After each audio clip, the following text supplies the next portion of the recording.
My name is Kevin Schultes. I'm member of the board of the German Spinal Injuries Association, which is again a member of SCIF. And I may say that I also have been with SCIF since the beginning. And it has been of great interest to me that the European or pan-European organization develops in a good way, because I think it's very important that we have a united voice in Europe and that we can also do projects together. And what I will show you today is a project that has been organized by SCIF with the help of Swiss Paraplegic Group and also the German Spinal Injuries Association. Albert Marti, the secretary of SCIF, will be joining me after the presentation to answer questions that you may have. He has been at the Safe House for a month, from beginning of April to beginning of May, and so he can tell you from his own experience, also talking to many people from Ukraine and the situation that he has experienced there. So actually, when the war started, when Russia fell into Ukraine, within days, literally, we received kind of requests from people with spinal cord injuries in Ukraine that were looking to, flee to other countries. Some had started organizing their travels by themselves. They had used their own car, they had used contacts with friends. But we also knew about many people that had stranded at the Ukrainian-Polish border.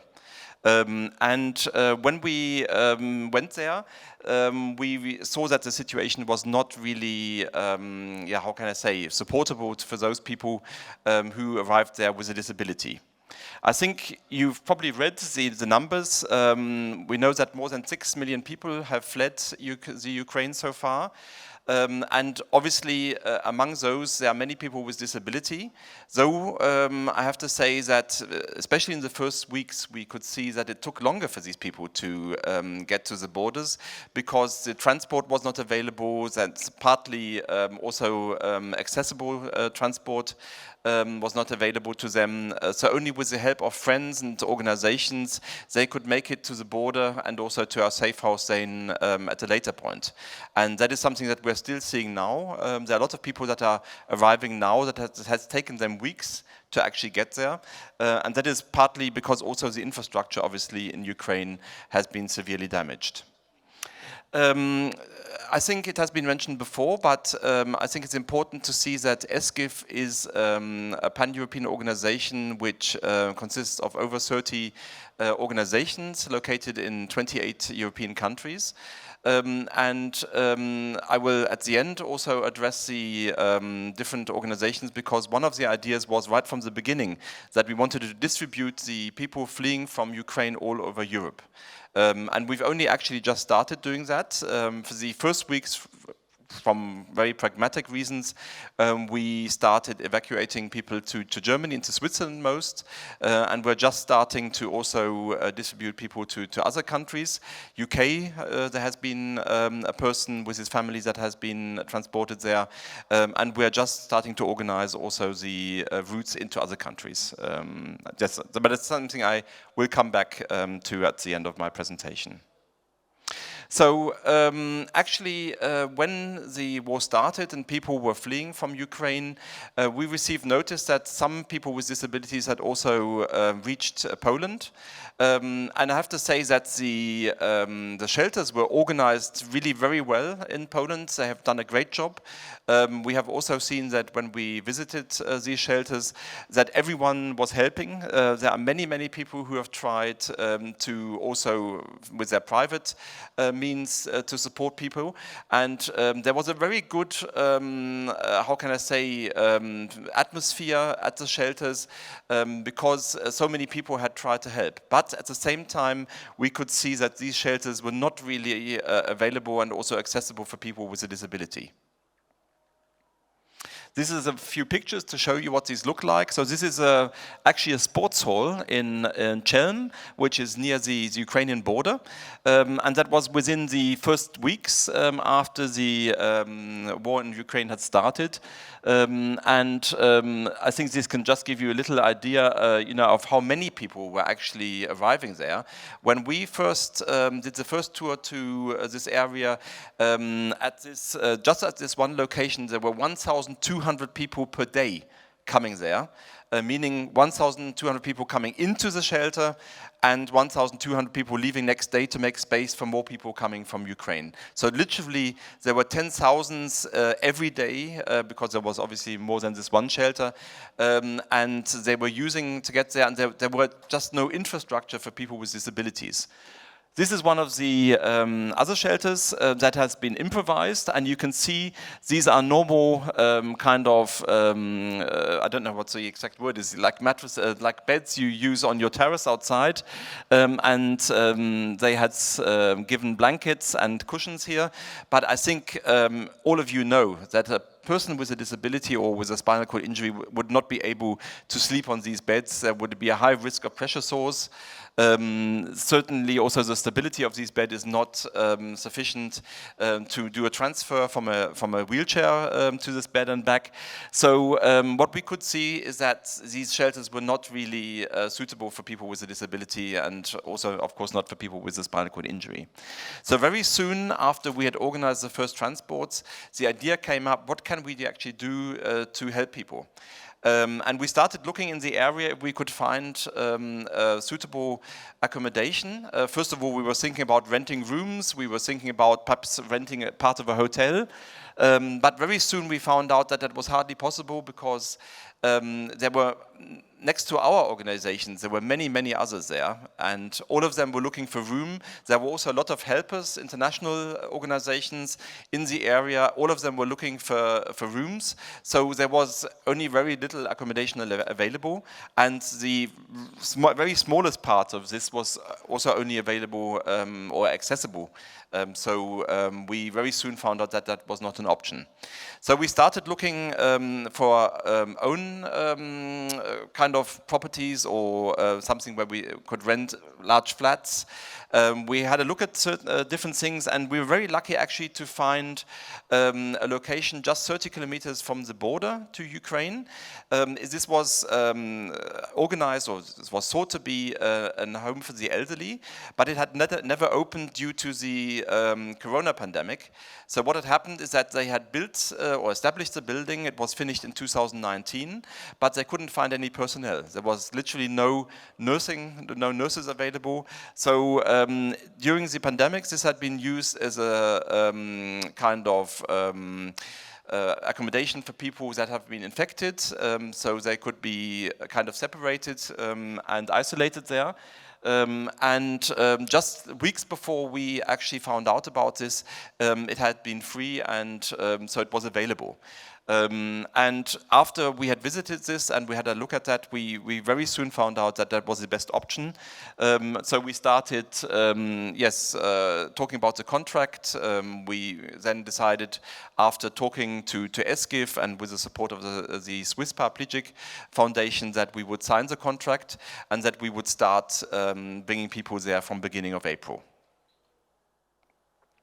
The safe house, just to explain this, is not supposed to be a shelter for long-term accommodation, but the idea was that we can offer a shelter where people can come and from where we can then organize the further transport.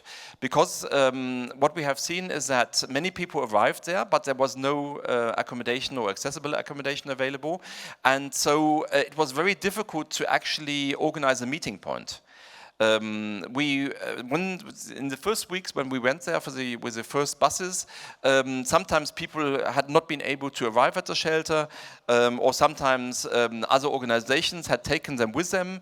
So it was very difficult to actually get this organized, and we thought it would be better if we have a shelter where people can come, we can evaluate their situation, we can have a look at what needs are kind of necessary. We also wanted to make nursing and possibly also a physician available, so if people come there and they have medical needs, that we can take care of these. At the same time, we were very aware that we would only be able to offer help for people with a chronic disability. So we are also in contact with other organizations, medical organizations, which take care of people with war injuries. Nevertheless, we had a few people which had minor war injuries, which also came to the safe house. But generally speaking, people with kind of acute, also with an acute spinal cord injury, that is not the place where we would suggest to take people, because we cannot offer obviously kind of help for medical or severe medical conditions. So there are other routes how these people are actually taken out of Ukraine. We are in contact with many European organizations, also partly the army in different countries, which is evacuating people with a severe or medical condition, or also with an acute spinal cord injury from Ukraine. So that is, I think, is important to understand that that is something that we cannot offer at the safe house. But at the same time, we want to offer kind of help for smaller medical issues. We want to provide all of the material that is necessary. Also, obviously, the medical aids, wheelchairs, cushions, all these kind of things if necessary. This is what we feel we can do within the range of the safe house. The idea is to keep this safe house running for at least 6 months. When we started in April, obviously neither of us or you knew how long the war in Ukraine would take. Sadly enough, I think we have to expect that the war is going to go on for a longer period. But right from the beginning, we said that we want to keep the safe house running for at least 6 months. And the idea was to evacuate at least 200 people with a spinal cord injury during this time. This is more or less the capacity that we kind of estimated that we could take care of with transports, because obviously we need accessible buses. So usually we can take between 4 and 5 people with a wheelchair in one bus at a time. And as we were planning to do 1 tour per week with 2 to 3 buses, this kind of accumulated to roughly 200 spinal cord injured over the 6 months. At the same time also, it is very important that we find a long-term shelter for them in the European countries that are willing to take up the people for a longer period of time. And that has been, or has shown to be the most difficult part of the project, because I think we all know that in all of our countries, accessible apartments and living rooms are not available really, or not in sufficient numbers. So obviously this market has come under further pressure with the refugees coming from Ukraine, and it has been a real struggle, I have to say, to find accommodation that is suitable for them. So that is certainly one of the restrictions that we are looking into, and I will address that at the end of my presentation, because that is also something where possibly all of your organizations can help. So 200 plus spinal cord injured is what we were looking at. I just received the latest figures yesterday, so that is what we have been doing so far. We had 2 tours with buses to the Ukrainian border before actually the opening of the safe house that was in March. And you can see we were able to collect 6 people with a spinal cord injury. We had also people with other different types of disabilities that had arrived there, and obviously though we are a pan-European organization for spinal cord injured, at the same time we said right from the beginning we will not leave anyone behind. So anyone who actually arrives at the safe house or contacts us actively and wants to be taken to another country, obviously we would do our best to fulfill that and to take them with us. So we've had different types. We've had some minor war injuries, as I said. We've had people with multiple sclerosis. We've had people with rheumatic diseases and so on. And we have taken them with our transports. Since the opening, beginning of April, we have transported 25 people people with a spinal cord injury to Switzerland and to Germany. There have also been other disabilities. And obviously, the last line below, you will see we have also taken people without disability. And perhaps, as you were asking yourself who these are all family members and people accompanying the people with a spinal cord injury. So luckily, most of the people that arrive at the safe house or that we have been able to evacuate have not been traveling alone. Nearly all of them had at least one, sometimes up to 4 family members with them. At the same time, it is very important because these people are taking care of them. So all of them, together with their helpers, have been independent. And that, I think, is a very important fact because looking at the long-term shelter in the European countries, it is not automatically the case that we will be able to provide also care. In some cases, we have been able to find an accessible flat or apartment, and people that obviously go there will be dependent on a kind of, self-organized surrounding, meaning that they will need family members or somebody to help them along. And luckily, so far, that has always been the case. So in total, as you can see, we've been able to transport 31 people with a spinal cord injury to the European countries. So far, another 12 with various disabilities and 70 family members. So in total, 113 people so far have been transported from the Ukrainian-Polish border to the European countries. And as I said, we're looking to hopefully be able to transport a lot more over the coming months. So I've been talking a lot about the building, so just to give you an idea what this looks like. It's a two-story building that we were able to rent for these 6 months. It's a fairly modern, new building. The style is, I think, quite typical for the area.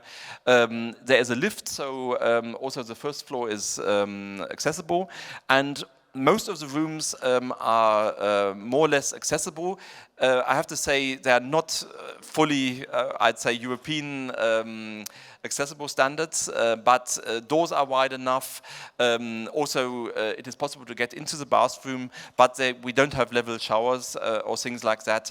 But with a little help, people can actually get along. And there are further rooms in the shelter available with like a large bathroom that can be used. We have special wheelchairs, shower chairs, and also other help available in the home, so people can actually use these facilities, also mostly even independently.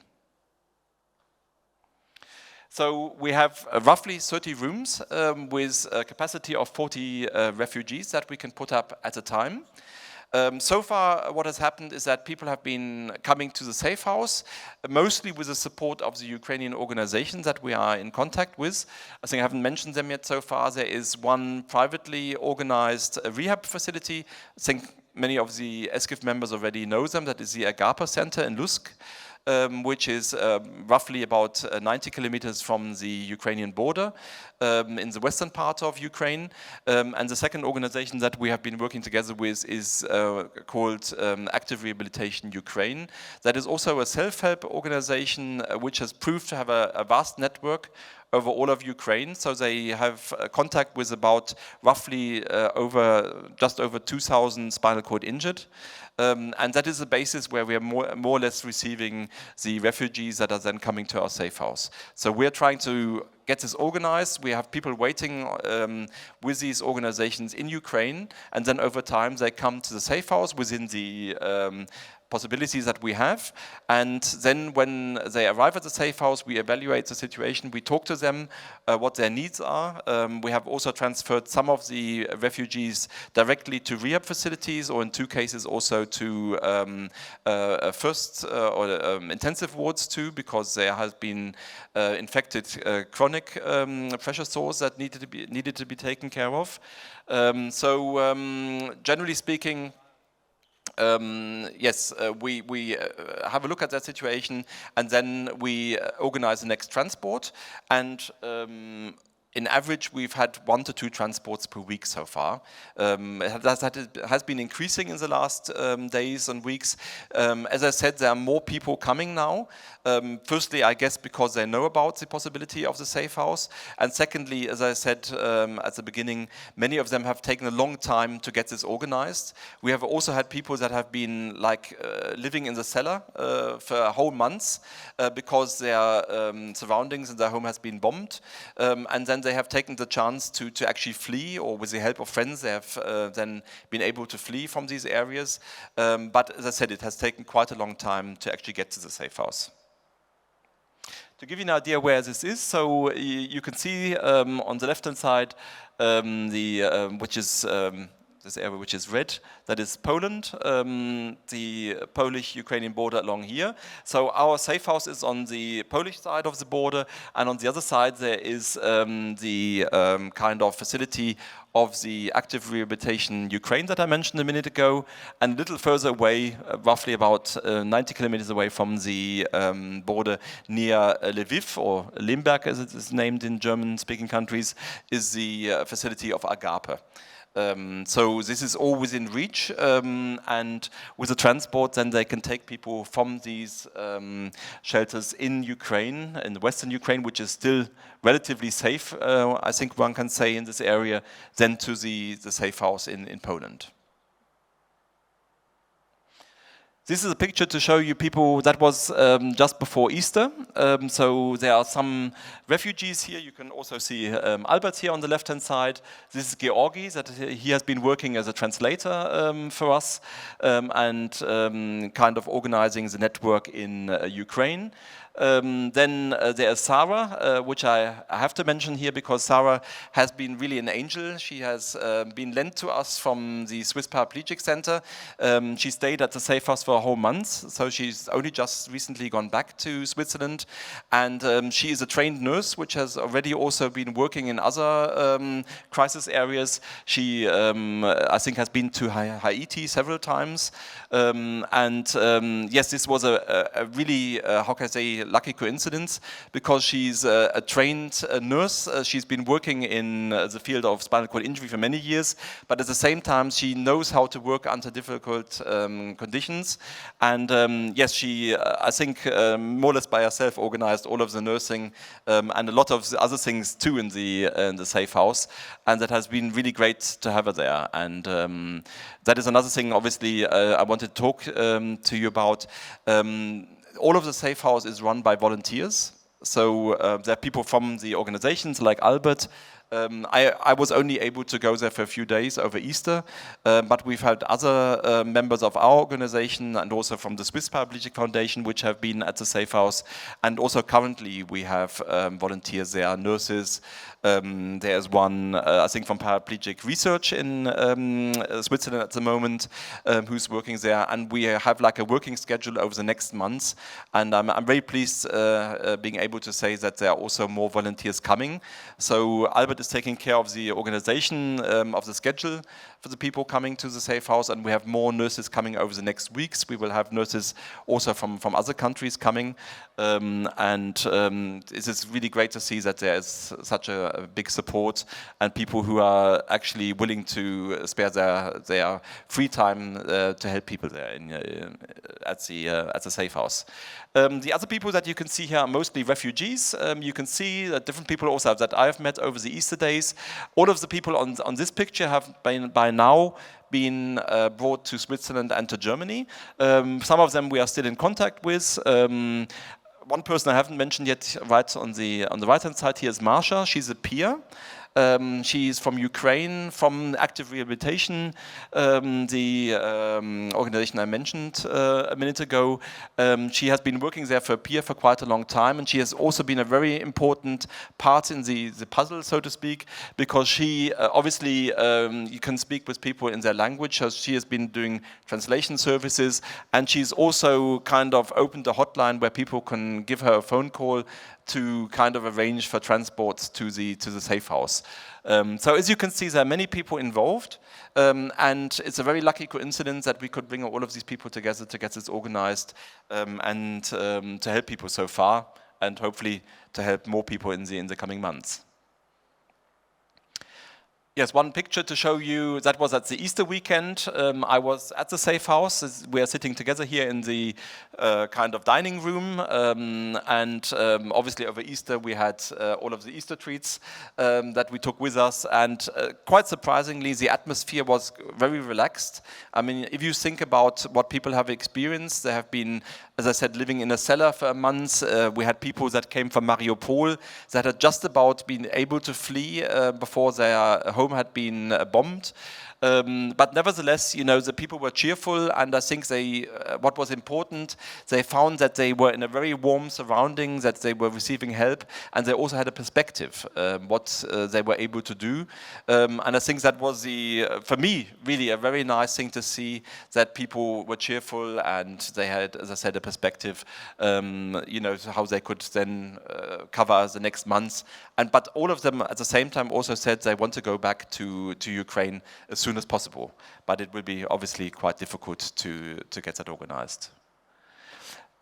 Just a summary of the aim of the safe house. We want to give people in a wheelchair, with a focus on people with spinal cord injury and their families, a place to go where we can then give them a rest, and they can kind of, you know, then organize, we can organize a further transport for them after evaluating their situation.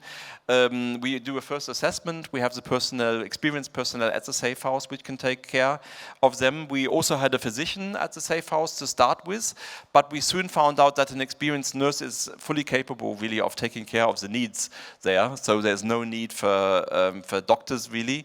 We do have a network of doctors, so to speak, that we can address if necessary, but we have found there's not really enough to do at the safe house for a doctor, and so we are planning also to run the safe house over the next months with nurses.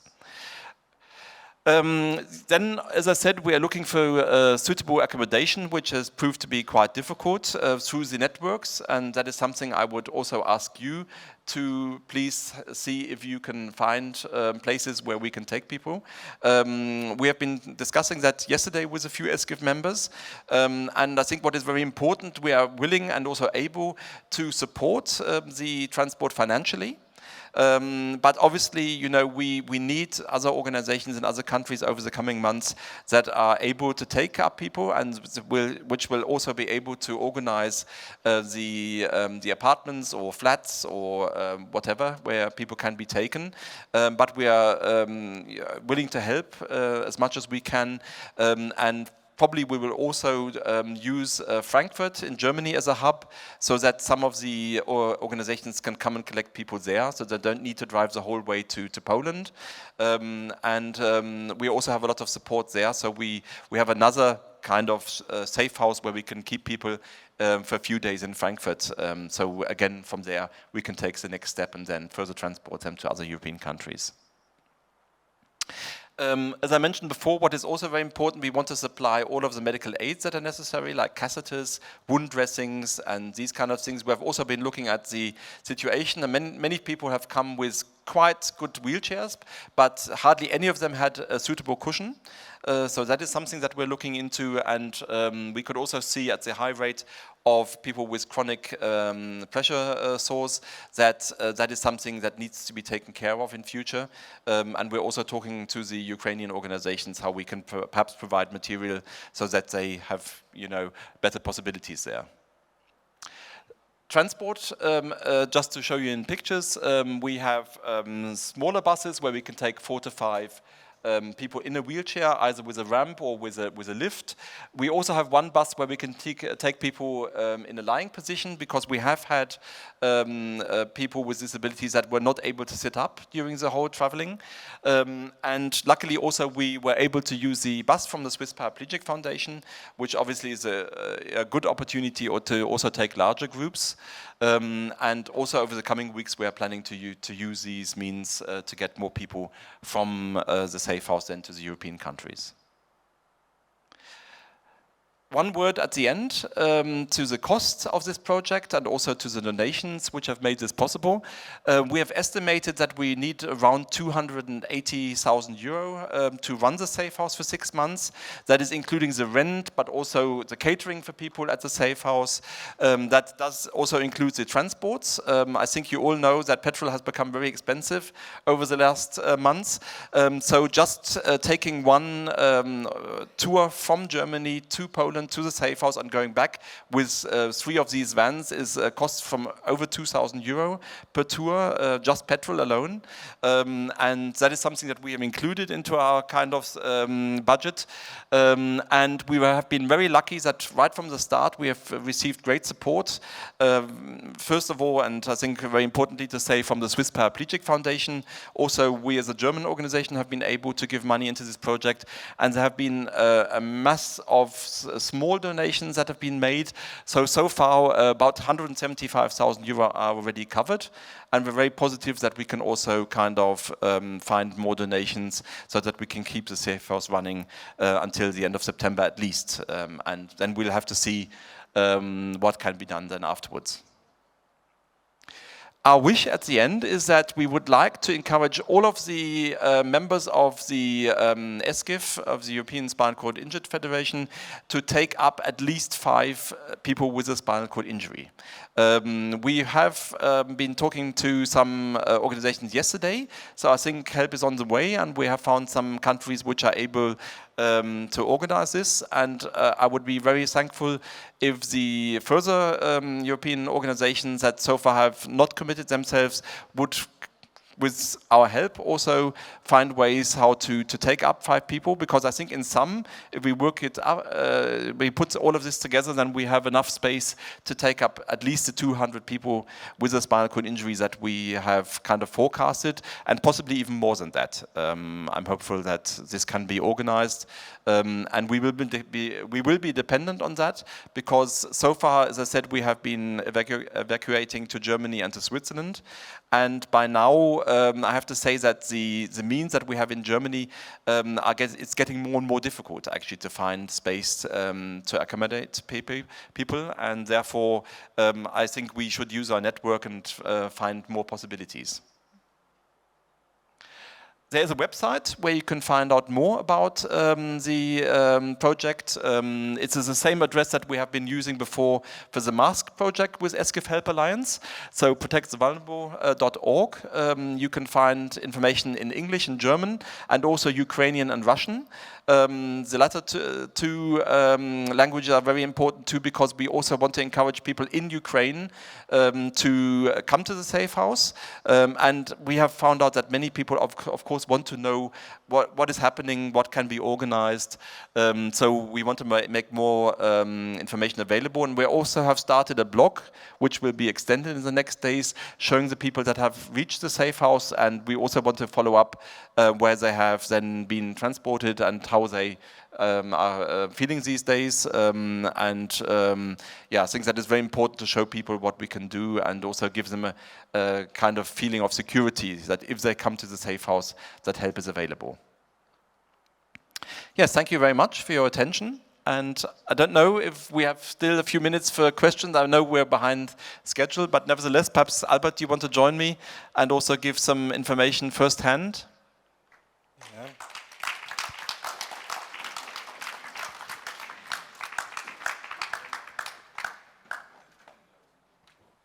Thank you very much, Kevin. It was very informative. I think you said it all about the project. So I'm here if you have questions regarding, I was 1 month there in the safe house, so Dobre. you want to have Jednu otázku vám dovolím, aby sme stihli obed, ak máte. You want to have first-hand information, just let me know.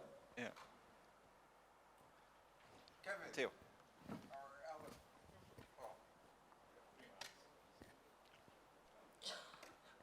Being in a wheelchair, SCI, and how do you know where to go?